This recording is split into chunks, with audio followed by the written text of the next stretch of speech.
खरं तर आजचा हा मेळावा, मोर्चालाही तीच घोषणा होती, आजच्या मेळाव्यालाही तीच घोषणा आहे की कुठचाही झेंडा नाही, मराठी हाच अजेंडा.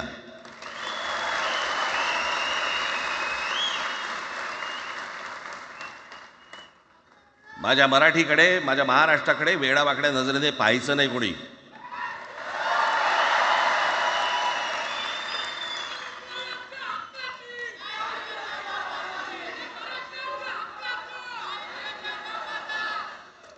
ठरलं ना आपलं, सगळ्यात शेवटी द्यायच्या घोषणा.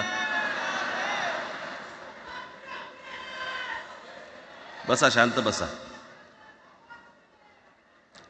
खरं तर हा प्रश्नच अनाठाई होता, काही गरजच नव्हती. हे कुठून अचानक हिंदीचं आलं मला काही कळलं नाही मला.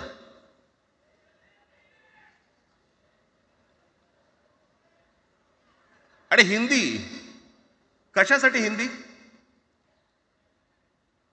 कोणासाठी? हिंदी त्या लहान लहान मुलांवरती जबरदस्ती करताय तुम्ही.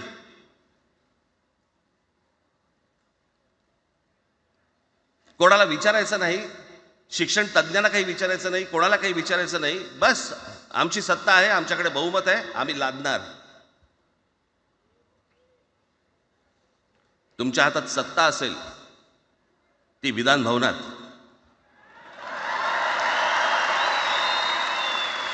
आमच्याकडे सत्ता आहे रस्त्यावर.